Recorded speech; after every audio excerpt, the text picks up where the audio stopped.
Hi, everybody. So this week I wanted to I'm going to use this video to introduce you to sort of this time in history and some of the scholars that are well known from this era.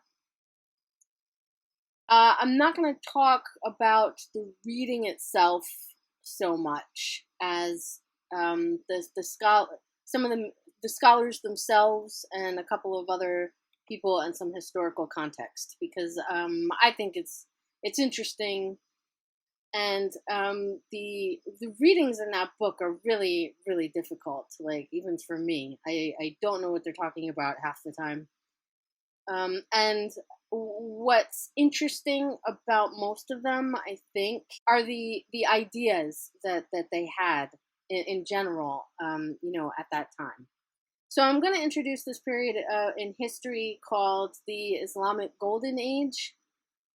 There's a map here just so you can kind of see how far some of these dynasties spread and how much influence these ideas would have had. The first question I want to deal with is to do with the title of the book that the reading comes from, Classical Arabic Philosophy. And it was just a question because when I first picked up this book, I thought it seemed strange that it would be referring to Arabic philosophy. Like, Arabic is a language, right? Like, how can you have an Arabic philosophy? And I read the introduction, and they say that they decided on this title precisely because, I mean, we call it, historians tend to refer to the Islamic Golden Age, because these were, Islamic dynasties and things where a lot of this scholarship was taking place.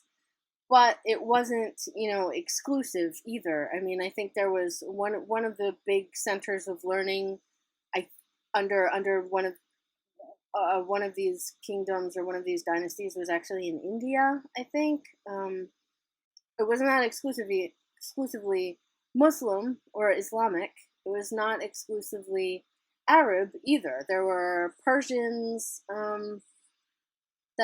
that are well-known scholars that studied under some of these centers of learning under these dynasties and things.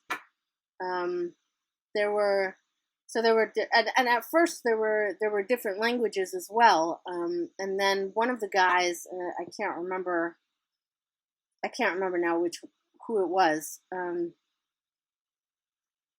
but he basically realized that there was all this scholarship, happening in all these different educational institutions.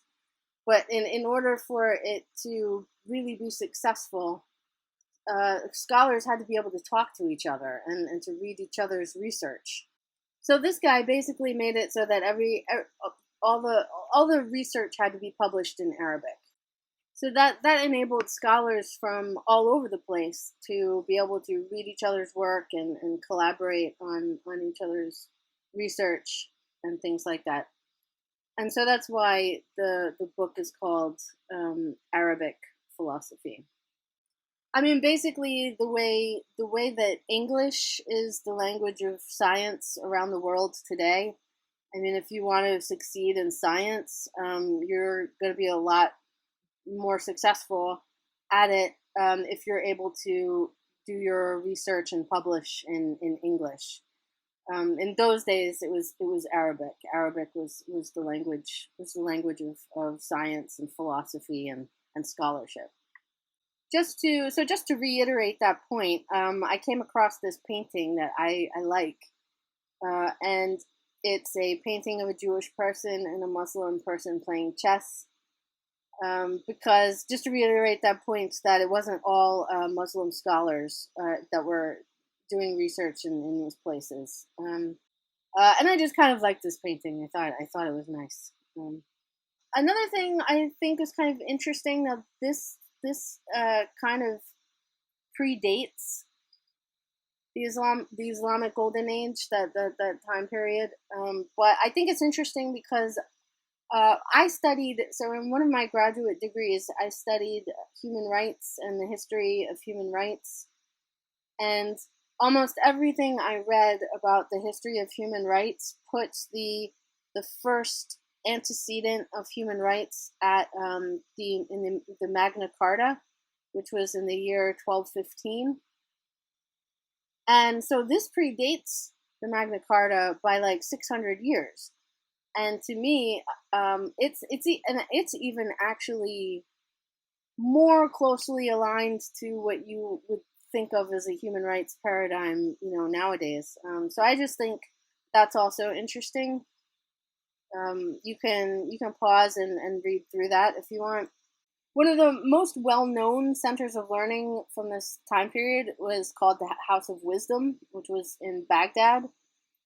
And it's known for being part of this, what they call a translation movement, which was basically where all these Arabic scholars were translating works of philosophers like Plato and Socrates and Aristotle, translating them into Arabic. But it was a real famous center of learning where, the caliphs would, spend all this money on expeditions to find books. They would just send people all over the world trying to find books, and to bring books back to the library, and would even, basically have scholarships, find scholars from other parts of the world, and fund their research in Baghdad. So again, they're probably most known in the West. I keep doing this because for all these terms, because they're always, they're problematic terms in a lot of ways, and so I don't want to just use them without thinking. But so for anybody that's heard of these guys, and historians in the West, um, they're most famous for their work in translating ancient Greek and Roman texts into Arabic or Latin, and they're often talked about by, or at least until recently, they're talked about by historians as though like that's all that they did. Like they did, like they were, just scribes, just copying and translating from, Greek into Arabic or something, without doing any of their own thinking. But they did a lot. So you've got Ibn al-Nafis, who is the first person to accurately describe the way the blood flows through your circulatory system. You have Ibn al-Hazan, who is thought to be the first to say that vision occurs when light bounces off an object into your eye. Prior to this, theory was that the way you see is that your eyes shoot out lasers, and the laser bounces off the object and comes back to your eye, and that's how you see. So he questions that. You have Al-Kindi, who was one of the first cryptologists. You have Al-Khwarizmi, who basically invented algebra.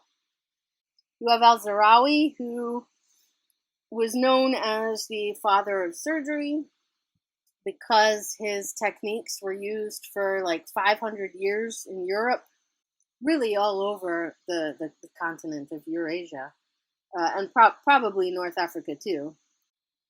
You also have poets, some of the greatest poets of all time during this era. You have the Rubaiyat of Omar Khayyam, which I read for the first time a few years ago and just like fell in love with it. It's just a beautiful story, long poem. And if there's any like musical theater nerds out there, I actually picked it up out of curiosity because it's mentioned at the beginning of The Music Man, when the mayor's wife goes into the library and she's all pissed off that her daughter has been reading this book.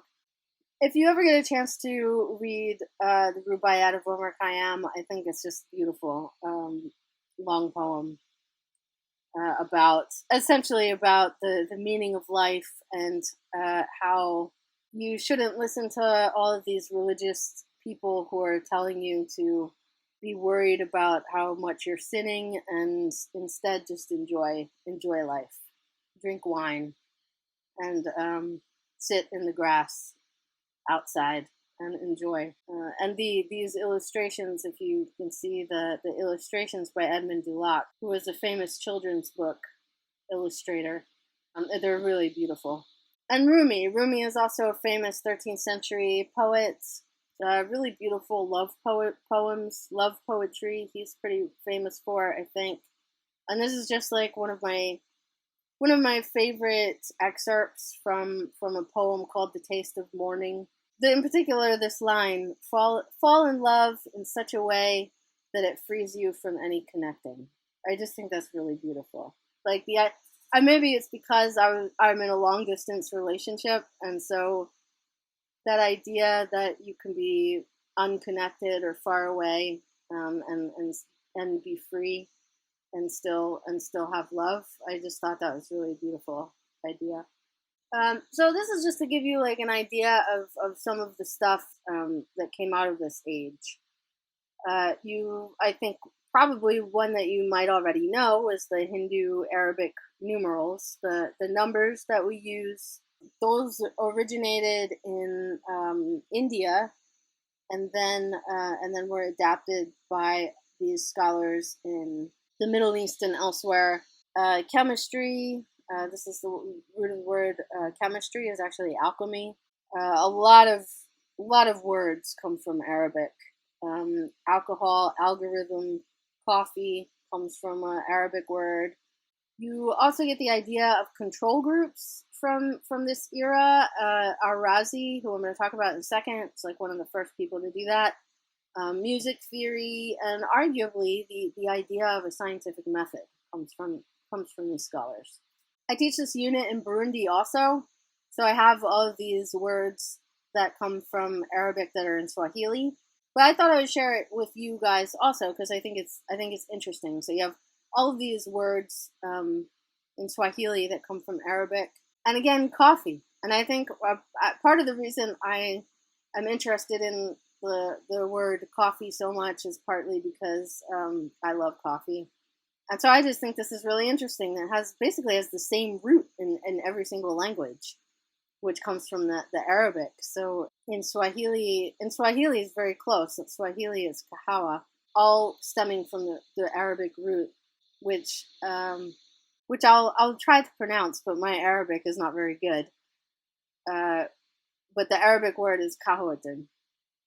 And if there's any like native Arabic speakers, please don't laugh at me. My Arabic is the Rosetta Stone Arabic, so it's very like classical. But anyway, it has the same root. So that's to me this is just interesting.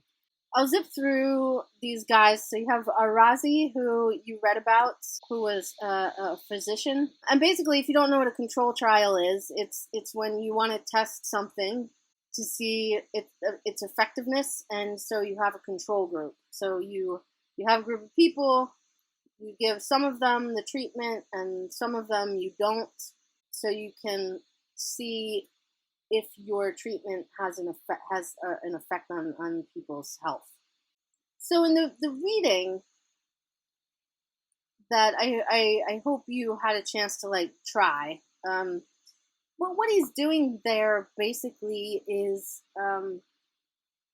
he's talking about the reasons why he's questioning this guy Galen, who was ancient Greek, a Greek guy, I think. And basically, his ideas about how the body worked were the received wisdom for many centuries, and he was seen as this pillar of science, and it was very controversial to question him.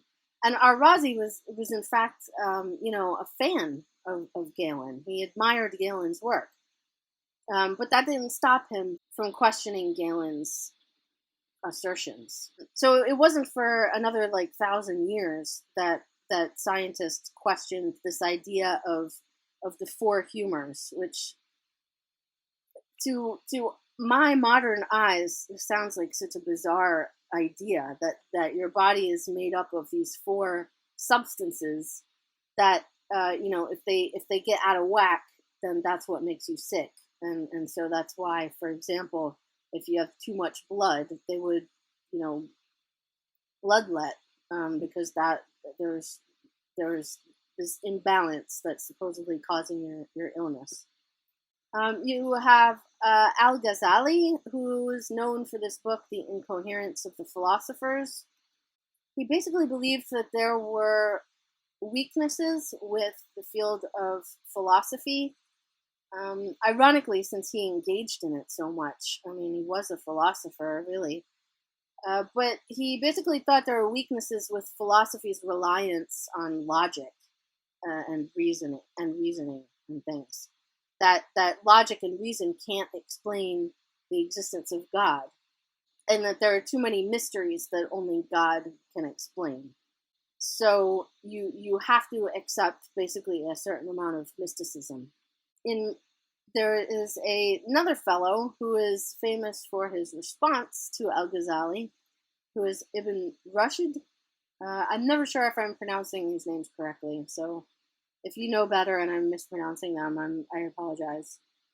But his response to Al Ghazali, which he called The Incoherence of the Incoherence, which was a reference to Al Ghazali's book, he basically said, no, in fact, the Quran instructs people to use their brains and search for knowledge. So even if the conclusions that you reach from philosophy or logic or reasoning, even if they're incorrect, the pursuit of that knowledge is still something that God would want you to do.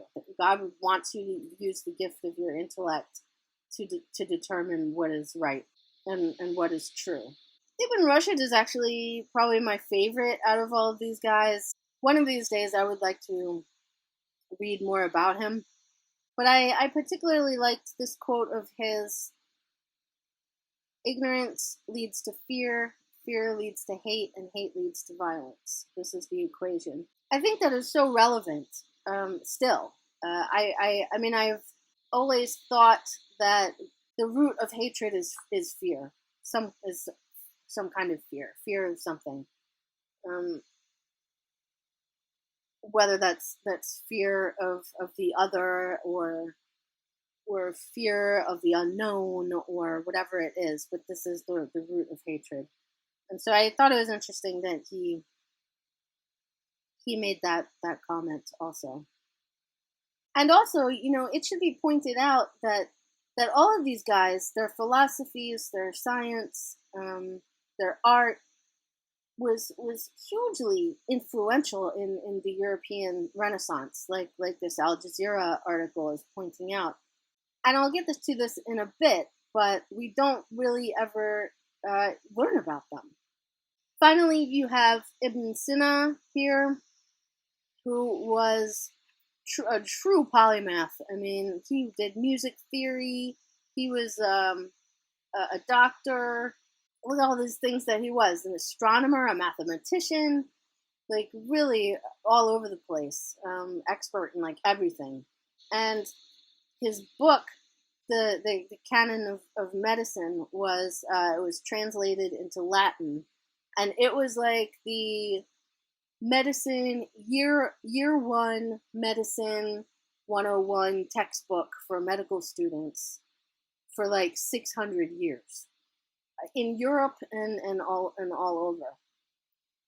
So that's like really significant, I think. And he also interesting. He introduced this concept of superposition in geology. He noticed that tuberculosis was contagious. And probably most interesting to me is that he noticed that there was a link between physical and mental health. that someone's the way Masood puts it in his book, that a person's emotions can affect the state of their physical health. That's actually something that my dad studies, in older people. So I chose four thinkers to focus on here. Do you notice anyone missing?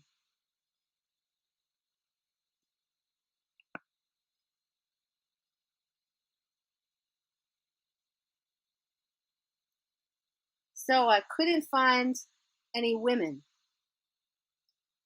So far as I know, in that textbook, there are no women represented in the textbook. But I did find this quote from Ibn Rushd, my favorite guy, who I thought, which I thought was also interesting, for somebody that lived in the 12th century. He says, "Our society allows no scope for the development of women's talent. They're destined exclusively to childbirth and care of children, and this state of servility has destroyed their capacity for larger matters. They live their lives like vegetables, devoted to their husbands. From this stems the misery that pervades our cities, for women outnumber men by more than double and are not allowed to procure the necessities of life by their own labors." So I did find a couple of women. Lubna of Cordoba, and if I remember correctly, there's actually some disagreement about whether or not this is actually two different women. The theory is that, uh, like British historians or whoever it was, they couldn't believe that there would be like more than one exceptional woman or something, and so they just assumed that the evidence that they had for the things that they were looking at must have been the same woman. But there are some historians who think that who was referred to as Lubna of Cordoba might have actually been two different women. And then you have Fatima al-Fihri, from the 9th century. She was the founder. She's basically the founder of the first degree granting institution in the world in the 8th century, which is in Fez, Morocco. And is it's high on the list of places that I want to visit one day. So she is really interesting too. She was a jurist, a hafiz also. And if you don't know what that is someone who can recite the entire Quran from memory. And so I think she's a really interesting figure as well. So I will leave you with these discussion questions, which which will basically be the discussion questions for this week's discussion post. Are philosophy, science, and religion mutually exclusive? Can you be religious and scientific at the same time? Do you agree more with Al-Ghazali or Ibn Rushd on the question of philosophy and religion? And whose side do you think Galileo would take? Why don't we learn about the Islamic Golden Age in school? If any of you did learn about these people or this time period in high school, let me know. I'd be really interested to know about that. I never learned about them. I only learned about them when I was in graduate school doing my own research on the history of human rights. And that's when I came across the Constitution of Medina. And that's when I started to learn about all of this. But even then, I didn't realize the contributions to science and philosophy. I only learned about that when I started teaching this class a couple years ago. So why do we not learn about them? Why do we, like, if I asked you, have you ever heard of Plato or Socrates? I think you'd all say, yeah, I heard of him. There's this idea that civilization and Western society came from ancient Greece and Rome. Like there's just this straight line between them and us. When there's not, you have this whole this whole age, also this whole Islamic golden age, that was, equally as important. And so I'm curious to know. I have I have my own theories, but I'm curious to know as why you think we don't learn about these these philosophers and this time period as as part of our just common knowledge, our intellectual heritage of the stuff that we at least have a vague notion existed at some point, and that we come from it, in a lot of ways. That the way we think now and the way we understand things now comes from this. Why do we have that with Greece, ancient Greece, and not the Islamic Golden Age? So that's all I've got for you for this week. So I look forward to hearing all of your comments.